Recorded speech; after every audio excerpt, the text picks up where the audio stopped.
जय श्री राधे।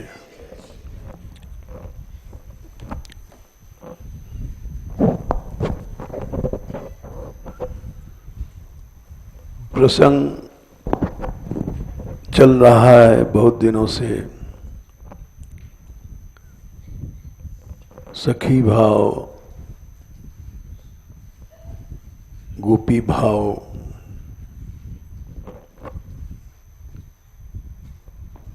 ये श्रृंगार रस की परावधि पर ये सब भाव आते हैं।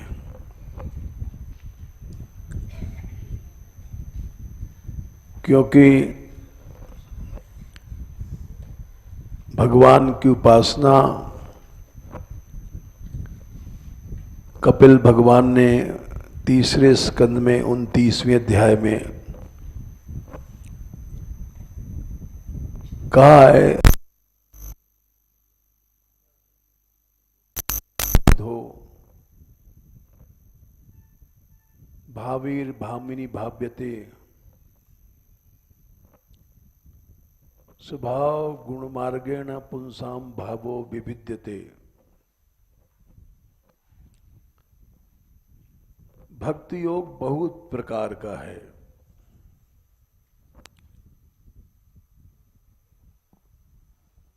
इसका कोई एक प्रकार नहीं है।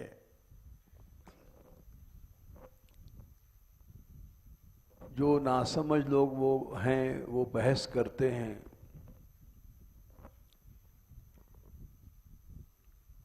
और विवाद करते हैं कि हमारा ही आचार्य जो प्रतिपादन करता है वो सही है, हमारा ही संप्रदाय में जो उपासना चल रही है वो सही है। हठ करते हैं।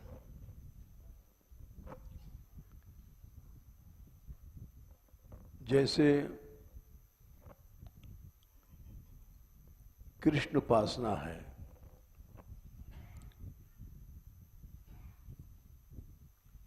इसमें भी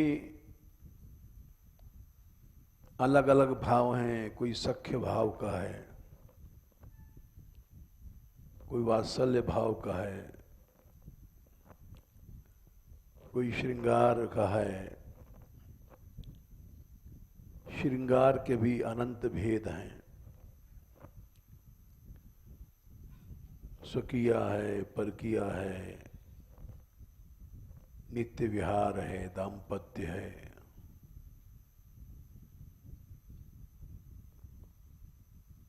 तो वो अलग अलग क्यों है? कपिल भगवान बोले, स्वभाव गुण मार्गेण पुंसाम भावो विविद्यते। भाव अनेक प्रकार के हैं।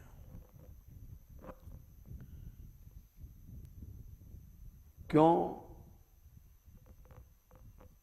अनंत जीव हैं, सबके अलग अलग स्वभाव हैं, अलग अलग गुण हैं, अलग अलग कर्म हैं।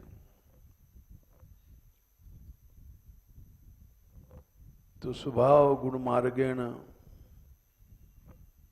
पुंसाम भावो विविद्यते। भाव अनंत हो जाते हैं। इसीलिए भक्ति योग भी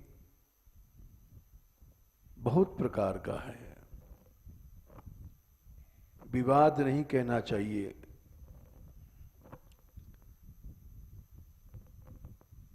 अब हम बरसाने के हैं। नंदगांव में जाके जब बैठ जाते हैं तो वहां मालूम है सख्य रति है, तो वो उनकी बातें सुनते हैं।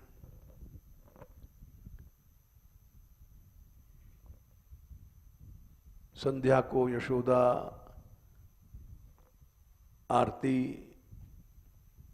सजाए खड़ी है, कब हमारा श्याम गोचारण से लौटेगा। तो मैया आरती करती है।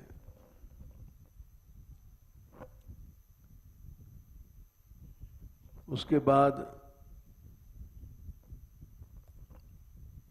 उनकी भावनाएं सुनते हैं। नंद भवन के अनुसार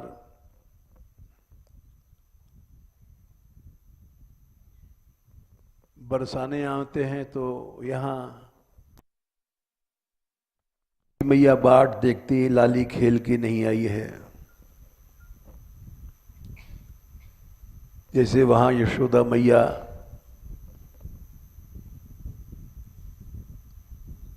बाट देखती हैं, वैसे यहाँ कीर्ति मैया देखती हैं। उसके बाद जो निकुंज उपासक हैं उनकी बात सुनते हैं। लाल ललना युगल सरकार संध्या के समय पासा क्रीड़ा, द्यूत क्रीड़ा, रास क्रीड़ा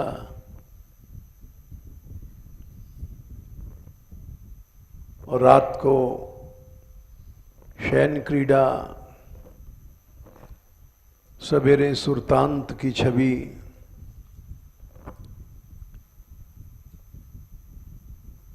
कल एक संत हमसे बोले सुरतांत क्या होता है।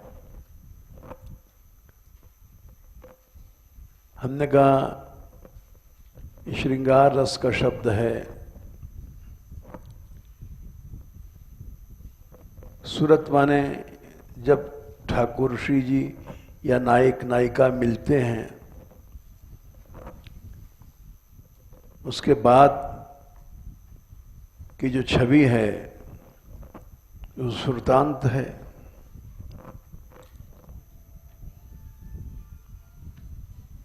तो एक ही श्री कृष्ण हैं और अनेक भावों की अनेक लीलाएं हैं। किसी का खंडन नहीं करना चाहिए।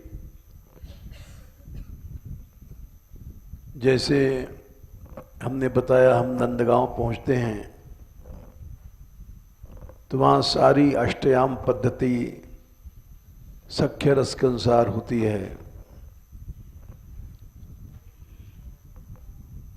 और सुन करके केवल बोलते नहीं हैं हाँ ठीक है। बरसाने की पद्धति अपने हिसाब की है। राधा लाड़ो लाडली है, कीर्ति माँ अपनी लड़की की प्रतीक्षा कर रही है, यहाँ वहाँ यशोदा जी कर रही हैं। ये सब क्या है? और उसमें विवाद कर बैठते हैं। जैसे नंदगांव में एक बार गए तो हमने कहा कि तुम्हारो लाला तो चोर है। तो गुसाई था, उसने गाली दिया हमको और बोले तुम छिंटान नहीं, हमारे लाला को चोर बना दिया हो, और तमाम गाली वाली देने लग गया। तो हम हंस गए क्योंकि ये ठीक कह रहा है। ये अपने लाला को चोर कैसे मानेगा? चोर चोर मौसेरे भाई।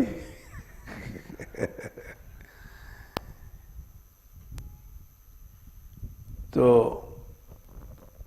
ये इनका भाव है। और श्रीमद् भागवत ने स्पष्ट कर दिया है, भक्ति योगो बहुविधो। कपिल भगवान ने 29वें तीसरे स्कंद के 29वें अध्याय में निर्णय कर दिया है, भक्ति अनंत प्रकार की है। इसी को रूप गोस्वामी जी ने भक्ति रसामृत सिंधु में अनेक भेद किए हैं भक्ति के। कर्म मिश्रा भक्ति, ज्ञान मिश्रा भक्ति, योग मिश्रा भक्ति, और उसमें भी जाने कितने प्रकार के भेद करते चले गए।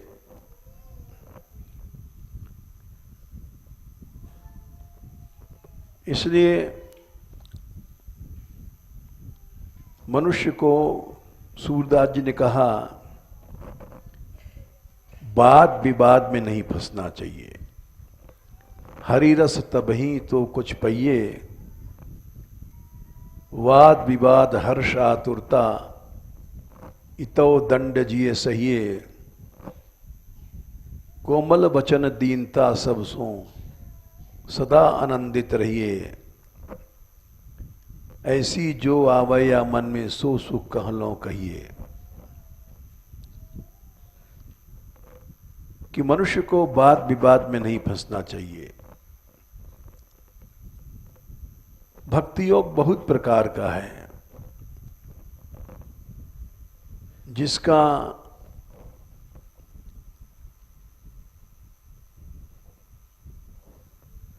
इसीलिए हम बता रहे हैं यहां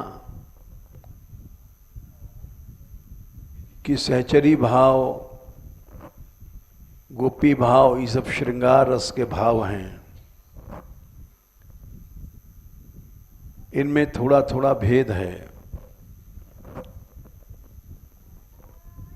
और उसके पीछे लोग बहुत बड़ा विवाद करते हैं। बल्कि यहां तक विवाद हो जाता है, हम जब नए नए आए थे, करीब 50-60 वर्ष पुरानी बातें हैं,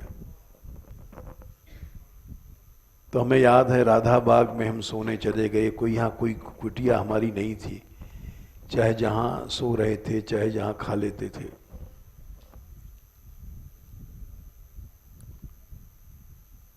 तो वहां एकांत में रासमंडल है, वहां जाके हम सो रहे थे। तो कोई अक्खड़ रामानंदी आ गया, वो भी सो गया वहीं। फिर बात चल गई कृष्ण उपासना की। हमने कहा श्री जी यहाँ राधा बाग में आती हैं।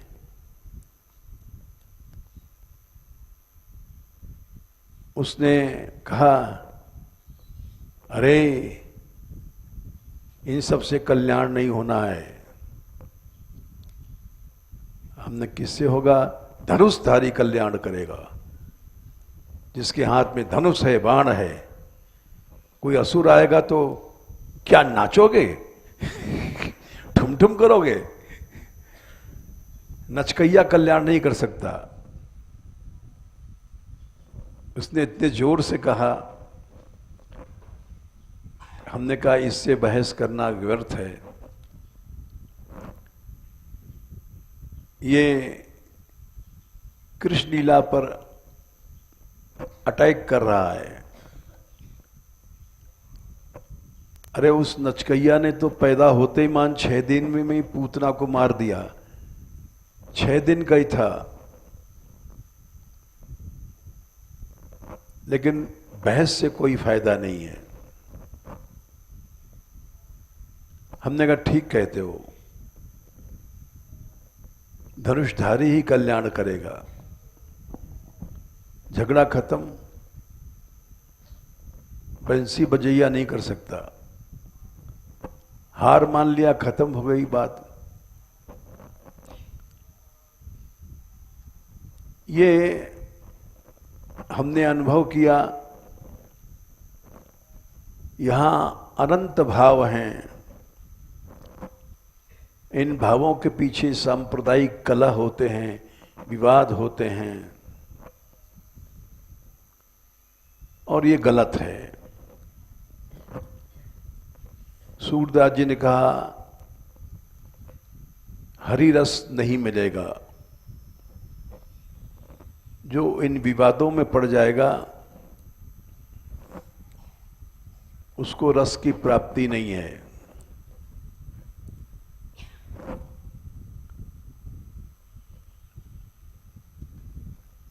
विवाद में नहीं पड़ना चाहिए, भाव ये है। कल हम ये बता रहे थे कि श्री जी को ठाकुर जी ने क्यों छोड़ा,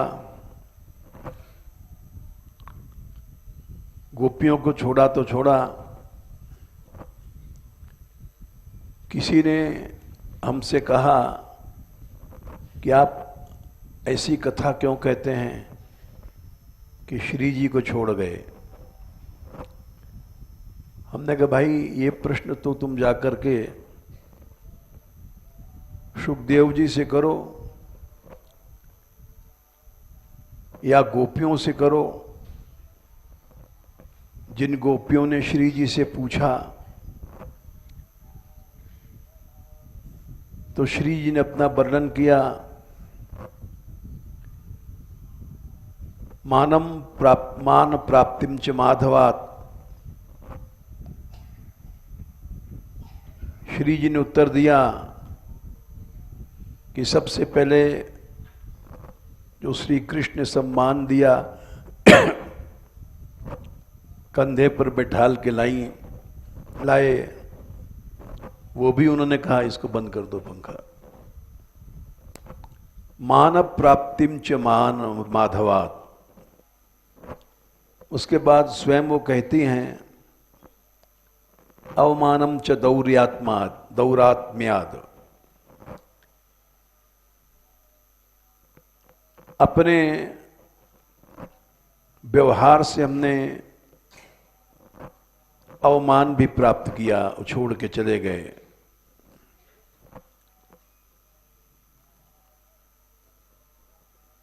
तो वो दोनों बातें श्री जी ने कही है। तया कथित आत्मानम मान प्राप्तिम च माधवाद अवमानच्च दौरात्म्यात् विस्मयम परमम ययुः। गोपियों को आश्चर्य हुआ क्योंकि इतना ज्यादा सम्मान उन्होंने दिया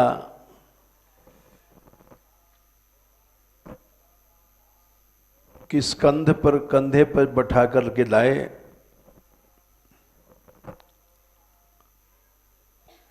और फिर दूसरा अपमान भी, अवमान माने अवमान नहीं है, मान में कुछ कमी आ गई। वो दौरात में क्या है? दौरात में माने कुटिलता नहीं है। इसका अर्थ किया है आचार्यों ने, दौरात्म्य शब्द बनता है, दुरात्मा से दौरात्म्य बनता है, क्षय प्रत्यय करके। संस्कृत में एक क्षय प्रत्यय होता है, आदि वृद्धि होती है, जैसे चातुर्य, माधुर्य, ये सब क्षय प्रत्यय हैं।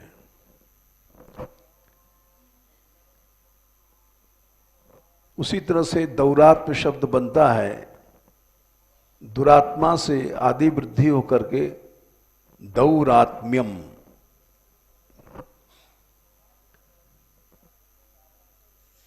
दौरात्म्य क्या है? मद या कुटिलता।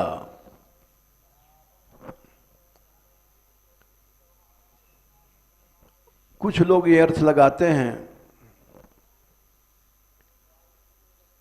कि श्री कृष्ण गोपियों को छोड़ के क्यों गए थे।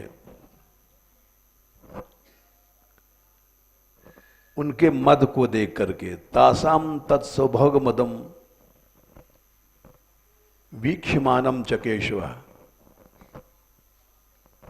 ये बड़ा जटिल विषय है और इसका स्पष्टीकरण केवल श्री जी की कृपा पर है संभव, मनुष्य नहीं कर सकता।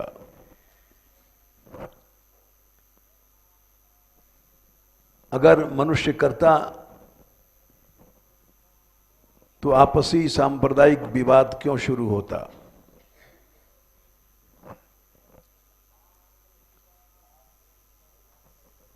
तो दुरात्मा शब्द से शय प्रत्यय करके दौरात्म्य बना, यानी श्री जी को मद हुआ इसलिए छोड़ के चले गए। लिखते भी हैं सुखदेव जी, अब इसको सुलझाना बड़ा कठिन है।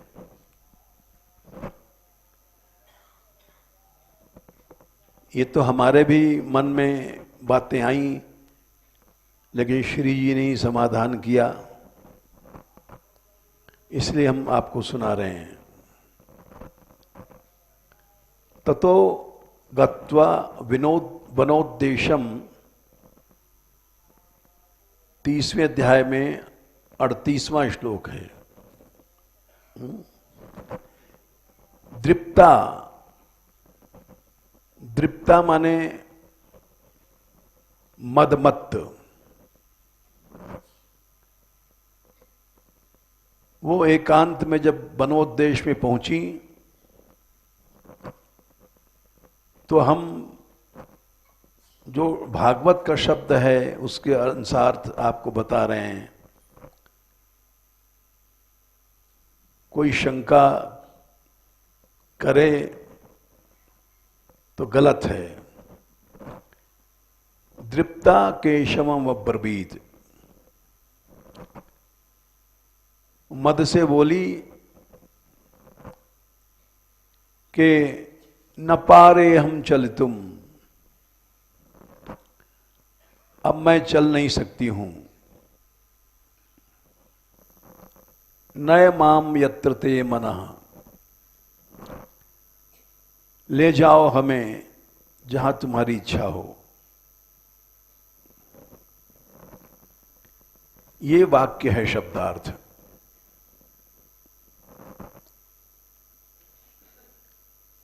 अब इस वाक्य को समझना है।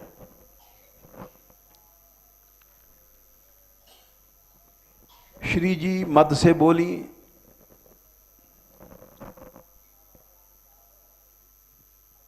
ये मद अज्ञानजन्य मद नहीं है।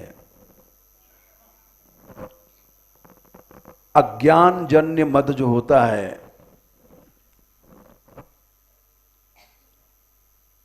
वो दुरात्मा होता है और उससे दौरात्म्य शब्द बनता है।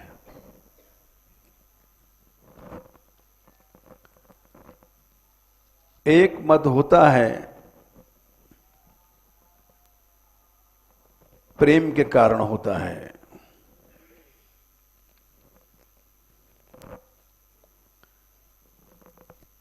उसमें नायिका नायक के प्रति कुछ भी कहती है, करती है। जैसे बरसाने में नायिकाएं गोपियां गाली देती हैं, तेरी माए जसोदा रानी काऊ कारे ते रतिमानी, तेरी बहन छैल छिटकारी बाकी श्री दामा तैयारी, और सब वाह वाह करते हैं श्री कृष्ण पक्ष के लोग गाली सुन करके, और सारे गांव को गाली देती हैं। नंद गांव की बाला, बरसाने के लाला, गठजोड़ो कराओ, हथलेबो हमें दिबाओ। कोई बुरा नहीं मानता, सब वाह वाह करते हैं। क्यों? कि गाली एक शोभा है,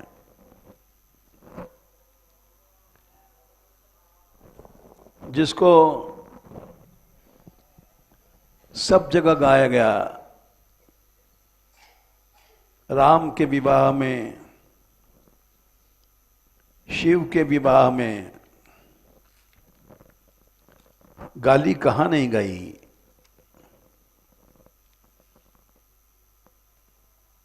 शिव के विवाह में जितने देवता थे सबको गाली मिली।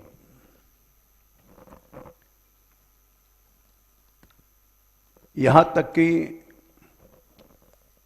भगवान विष्णु जितने थे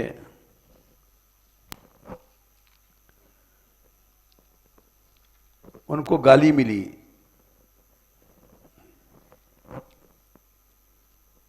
और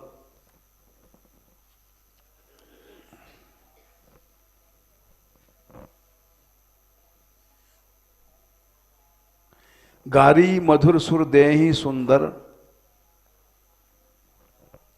बालकांड 99 दोहा। विविध पांति बैठी जेवनारा, लागे परुसन निपुण सुवारा। नारी वृंद सुर जेमंत जानी, लगी देन गारी मृदुबानी। अब सारे देवताओं को गारी दे रही हैं। गारी मधुर सुर दे ही सुंदरी, बिंग बचन सुनावही। और उस गारी सुनने के लिए सब देवता धीरे धीरे भोजन कर रहे हैं कि और गाली कुछ मिल जाए। भोजन कर रही सुर अति विलंब।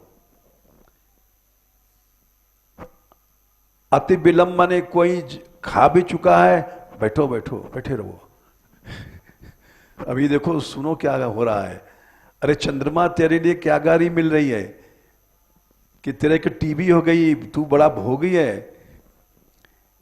देवराज को गारी मिल रही है, अरे इसको देखो इसके अंग अंग में योनियां बन गई हैं।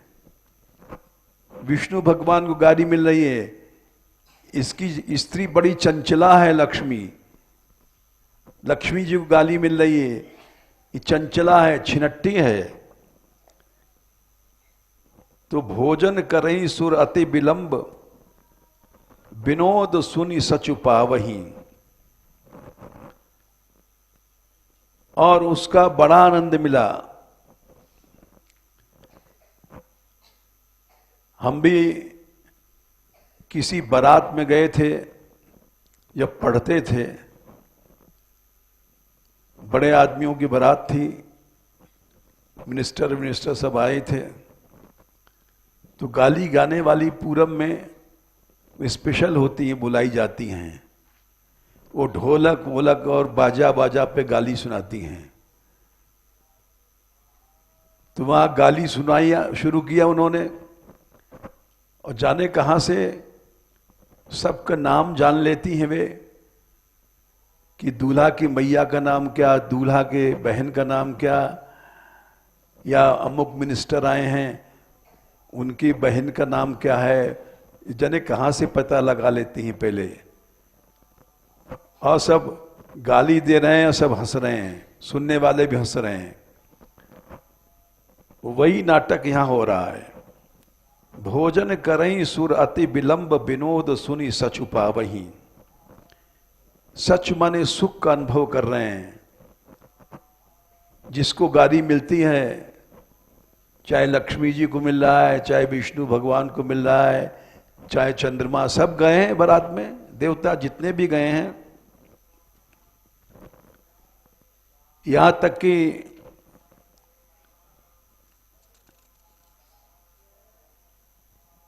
जब बारात चली है तभी ये विनोद शुरू हो गया, क्योंकि शिव जी के बारात में तो भूत प्रेत बेताल ये सब चले, और देवता लोग भूतों के वृत्त में उनको संकोच हुआ। बरु बौराह बसह असवारा, ब्याल कपाल विभूषण छारा, तन छार ब्याल कपाल भूषण नगन जन जटिल भयंकरा। देवता लोग बोले भाई इनके साथ तो हम नहीं चलेंगे, स्टैंडर्ड गिर जाएगा। भूत प्रेत कैसे हैं? दोहा 95 बालकांड में सब नंगे हैं, तनछार ब्याल सर्प हैं, कपाल मुर्दे की खोपड़ियां हैं, भूषण नगन जटिल भयंकरा, संग भूत प्रेत पिशाच जोगिनी विकट मुख रजनी चरा। भूत प्रेत पिशाच जोगिनियां हैं जो नंगी चल रही हैं, विकट मुंह रजनीचर राक्षसों के। बोले भैया इस बारात को कौन देखेगा? जो जियत रही बारात देखत पुण्य बढ़ते ही कर सही। जो मरा नहीं डर के कारण वही इस बारात को देखेगा। सब भाग जाओ। देखे सो उमा विवाह घर घर बात असी लड़कन कही। तो ये यहीं से झगड़ा शुरू हुआ और शिव समाज सब देखने लागे, बिडर चले वाहन सब भागे।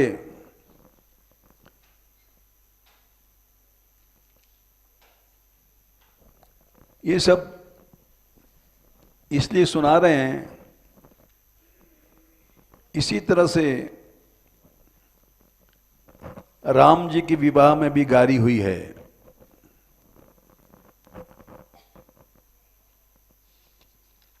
और उसमें भी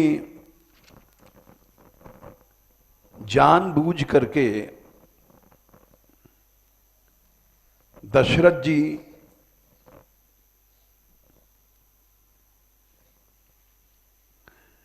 भोजन देर से कर रहे हैं।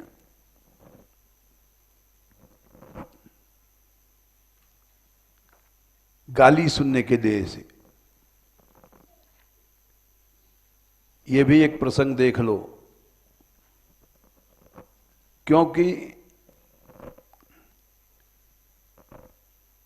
ये श्रृंगार रस में मान अपमान नहीं होता है।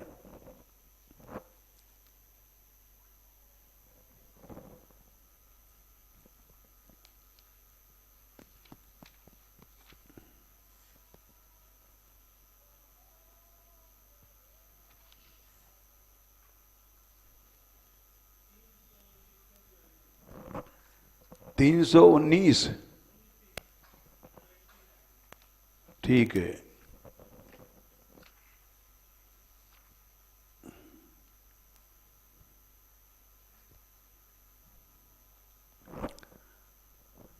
तीन 328 के नीचे पंच कबल कर जीवन लागे,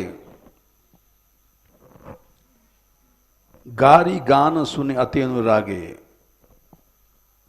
पेन है क्या?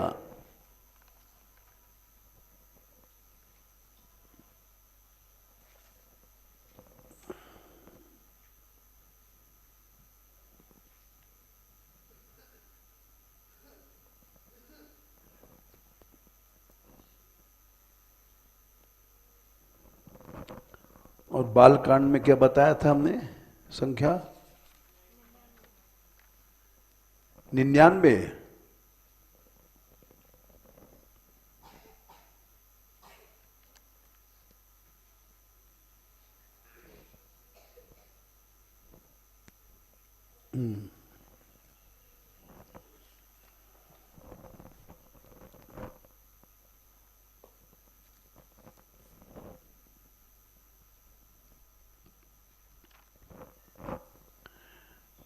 पंचकबल जब बारात बैठती है तो प्राणाय स्वाहा, पानाय स्वाहा, उदानाय स्वाहा, ब्याहनाय स्वाहा, ये जो पंचकबल के बाद फिर भोजन शुरू होता है।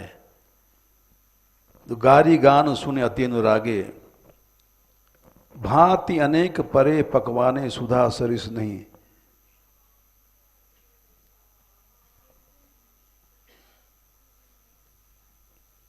जेमत देही मधुर धुन गारी, लय ले नाम पुरुष अरुणारी। एक एक रानियों को नाम ले रहे हैं दशरथ जी की। समय सुहावन गारि बिराजा, हसत राव सुन सहित समाजा। दशरथ जी हंस रहे हैं। दशरथ की मां को गारी मिल रही है, दशरथ की दादी को मिल रही है, सारा परिवार गारी खा रहा है और हंस रहा है। ये हमने उदाहरण दिए। ऐसे यहां नंदगांव बरसाने में रंगीली होली के दिन गारी मिलती है, सब वाह वाह करते हैं। तो श्रृंगार रस में मान सम्मान नहीं होता है।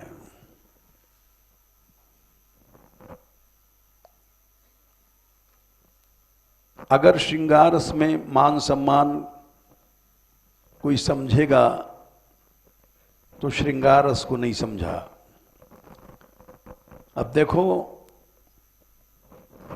दौरात्म्य शब्द की हम व्याख्या कर रहे थे। श्री जी ने स्वयं कहा है कि मेरा मान घटा, अवमान माने अपमान नहीं। मान में कमी हो जाना, यानी श्री कृष्ण हमको कंधे पर बैठाल करके नहीं बैठाल करके चले गए, ये दौरात्म्य के कारण हुआ। तो दौरात्म्य शब्द कैसे बना है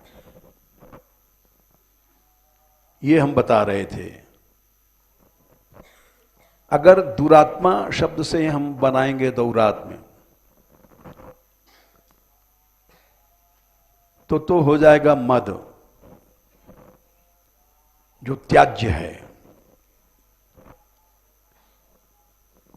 ये व्युत्पत्ति हम नहीं, आचार्यों ने किया है। दौरात्म्य शब्द की व्युत्पत्ति उन्होंने कहा, दूरे आत्मा यस्य, जिस भाव से नायक दूर चला जाता है, कोई जरूरी नहीं कि मद हो, अज्ञान जन्म मद हो। दूरे आत्मा यस्य, वो दुरात्मा और उससे दौरात्म्य बना। यानी जिस भाव से नायक थोड़ा सा पीछे हट जाता है, दूर चला जाता है। जैसे रंगीली होली पर लोग पूछते हैं ये लठिया क्यों चलाती हैं। लठिया इसलिए चलाती हैं कि जब नायक मदमत्त होता है तो मर्यादा तोड़ करके वो उनको छूना चाहता है, पकड़ना चाहता है, तो वो लठिया का प्रयोग करती हैं। और वो लठिया खाना भी एक शोभा है, अपमान नहीं है, रस की पद्धति है। श्रृंगार रस में गाली खाना, अपमान होना, पिटना, ये सब श्रृंगार रस में होता है। ये हमने रामायण से शंकर जी के, राम जी के विवाह से अभी आपको प्रमाण दिया कि दशरथ जी सुन रहे हैं, हंस रहे हैं, गालियां विष्णु भगवान सुन रहे हैं, हंस रहे हैं, सब लोग मुदित हो रहे हैं, क्योंकि श्रृंगार रस की ये परिपाटी है। इसको जो नहीं जानता वो श्रृंगार रस नहीं जानता। जैसे सख्य रस में श्री दामा ने कृष्ण को घोड़ा बनाया और घोड़ा बना करके उनके ऊपर चढ़ गया, तो इसको जो रस को जानने वाला है वो तो सुन के आनंदित होता है, जो नहीं जानता है वो कहता अरे भगवान को घोड़ा बना लिया, ये क्या? वो संशय करता है, क्योंकि सख्य रस को नहीं जानता। यशोदा डंडा लेकर के भिषंती अबागुरत डरवा रही है, और जो वात्सल्य रस को नहीं जानता है वो कहेगा ये कैसा भगवान है जो उसको डंडा दिखा रही है। तो इसलिए रस को जानने वाला ही लीला को समझ सकता है। अवमानज दौरात्म्याद, इसका अर्थ वो नहीं है कि दुरात्मा से दौरात्म्य बना दिया। दुरात्मा का अर्थ होता है दूरे आत्मा, जिस भाव से नायक दूर चला जाता है। अब देखो, इस प्रसंग में हम तुमको रस सुना रहे हैं। 119 श्लोक नंबर सुधा निधि में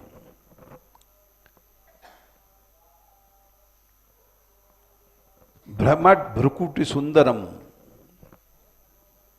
श्री जी ने मान किया है, भौहें टेढ़ी मेढ़ी हो रही हैं, स्फुरित चारु बिंबाधरम, होंठ फड़क रहे हैं मान में। श्याम सुंदर ने पकड़ लिया, ग्रहे मधुर हुंकृतम, हुंकार कर रही हैं, बोले ये क्या है? गुस्से का नहीं है, मधुर हुंकृतम, ये प्रणय के लिकोपाकुलम, प्रेम की लीला के लिए कोप से भर गई हैं। और महारसिक हैं श्री कृष्ण, इतने बेइज्जती होने पर भी क्यों रुके हुए हैं? बोले महारसिक मौलिना। ये रस न शिव पार्वती में न है, न लक्ष्मी नारायण में है, ये केवल श्री कृष्ण में है।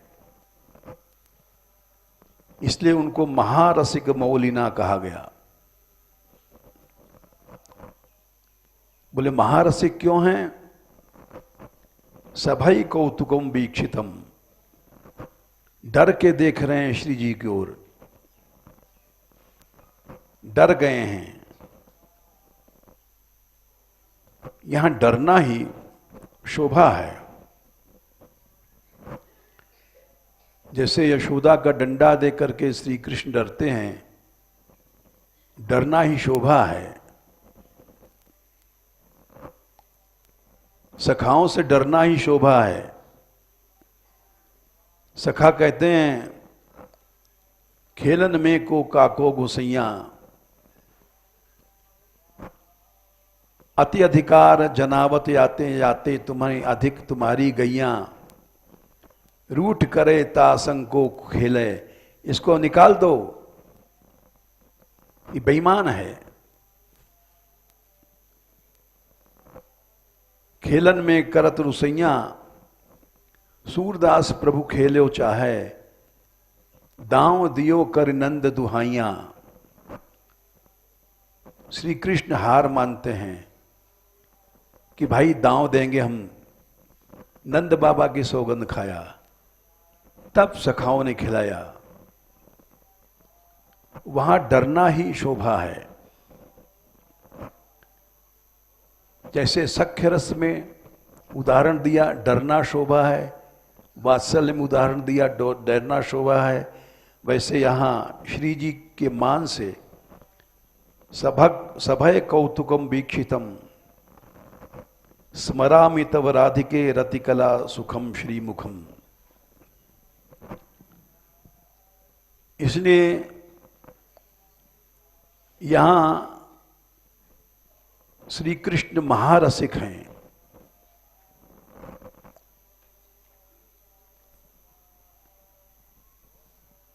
भागवत में तो उनकी महारसिकता खोली नहीं गई है।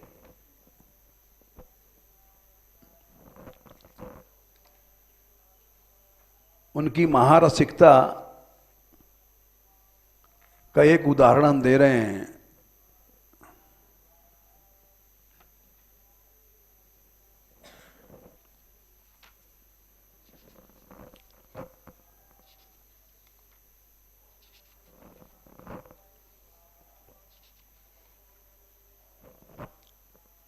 चलहि किन मानिनी कुंज कुटीर,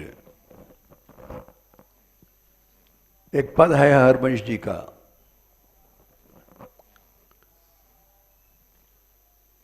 श्री जी से कह रही हैं सखियां, हे मानिनी तुम क्यों नहीं चलती हो कुंजों में? तो बिन कुंवर कोटि बनता जुत, मथत मदन की पीर। तुम्हारे बिना करोड़ों गोपियां हैं, लेकिन श्री कृष्ण मथित हैं, काम से व्याकुल हो रहे हैं। अब देखिए ये महारसिक कृष्ण की महारसिकता का उदाहरण है। गदगद सुर बिरहाकुल पुलकित। श्री जी के बिना उनका स्वर गदगद है, बिरह से शरीर पुलकित हो रहा है। स्रवत बिलोचन नीर, आंखों से आंसू बह रहे हैं। ये भागवत में लिखा है। कामिनाम दर्शेन दैन्यम, श्लोक क्या है? 36 संख्या है, 35, ठीक है। एक शब्द लिखा सुखदेव जी ने, कामिनाम दर्शेन दैन्यम। कामियों की दीनता भगवान दिखा रहे हैं। अब वो क्या है, वहां उन्होंने एक शब्द में कह के छोड़ दिया। गदगद सुर बिरहा कुल पुलकित, स्रवत बिलोचन नीर। आंखों से आंसू बह रहे हैं। क्वासी क्वासी वृषभानु नंदिनी, हे वृषभान की लाडली तुम कहां हो? बिलपत विपिन अधीर,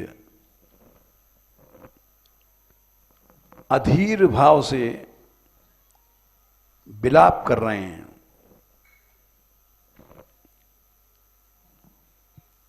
किसी सखी ने कहा तुमको बंशी बहुत प्रिय है, बंशी बजाते हो, लो बंशी ले लो।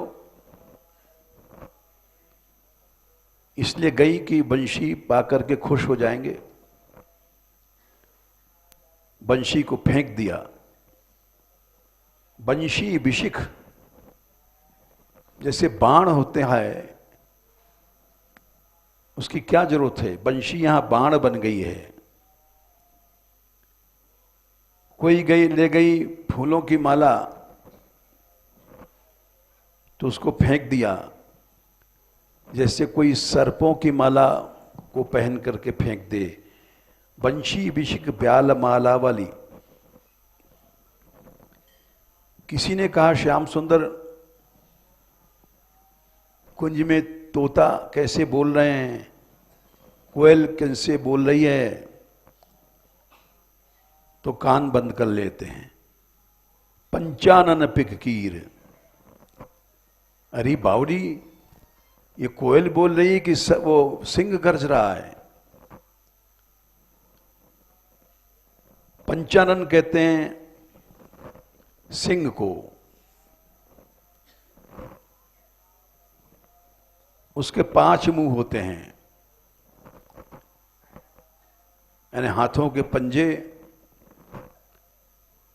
चारों और मुंह, इनसे शिकार करता है। मलयज गरल, कोई सखी गई चंदन लगाने,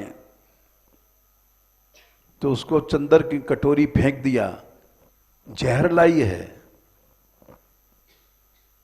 चंदन गरल जहल बन गया। ये कामियों की दीनता है।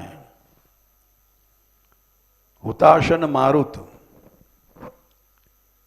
कोई हवा कर रही है ठंडे ठंडे, श्याम सुंदर विरह में तुमको गर्मी लग रही है, तो बोले हुताशन, लू चला रही है। हुताशन कहते हैं भट्टी की हवा। शाखा मृग रिपुचीर, बंदर का शत्रु क्या होता है, किमाच। किमाच लगते मान खुजली पैदा करता है। शाखा मृग बंदर का रिपु, किमाच। चीर मने पीतांबर ले गई कि श्याम सुंदर ये पीतांबर पहन लो, उसको फेंक दिया। हित हरवंश परम कोमल चित चपल चली पीतीर। ये श्री जी से कह रही है कि तुम्हारे बिना श्री कृष्ण की ये दशा हो रही है। तो ये मान ऊपर से था, वैसे राधा रानी परम कोमल चित्त की हैं, तुरंत चल पड़ी। हित हरवंश परम कोमल चित चपल चली पीतीर। सुनि भयभीत वज्र को पंजन सुरत सूर रणधीर। इस कड़ी का अर्थ हम नहीं जानते हैं। तो ये कामिनाम दर्शम दैन्यम, कामियों की दीनता भगवान ने दिखाई। वहां श्रीमद् भागवत में उसको खोला नहीं गया। इसलिए दौरात्म्य का अर्थ क्या है? दुरात्मा से दौरात्म्य नहीं बना। दुरात्मा माने दूरे आत्मा, जो भाव नायक को दूर कर देता है, यानी मान का भाव। मान से अभी हमने उदाहरण दिया सुधानिधि की 119वां श्लोक, सभय कौतुकम वैक्षितम। श्री कृष्ण भय के साथ श्री जी को देख रहे हैं कि और ज्यादा मान तो न हो जाएगा। नंददास जी को एक पद है, पहले तो आए माननी को की शोभा देखो लाल,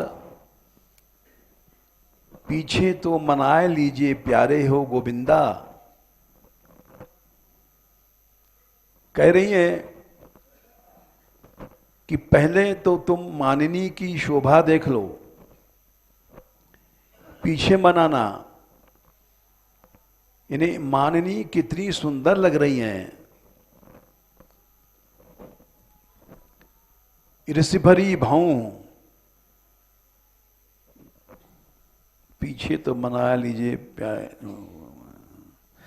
कर पर धर कपोल, रही री नैनन मूंद।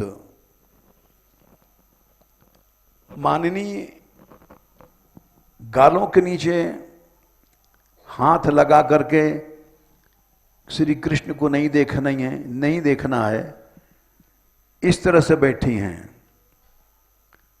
कर पर धर कपोल और रही री नैनन मूंद, आंख बंद कर लिया है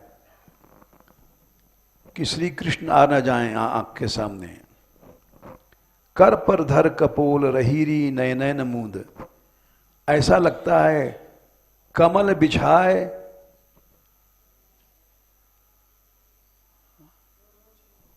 हैं।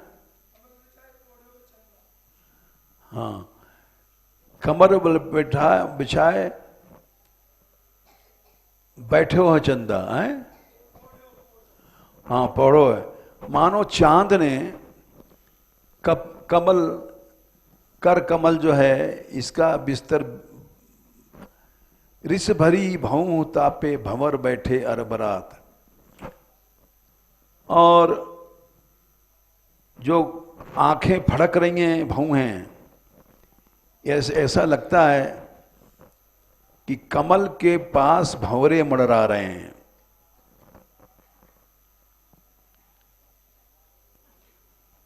इरिस भरी भऊ तापे भंवर बैठे अरबरात।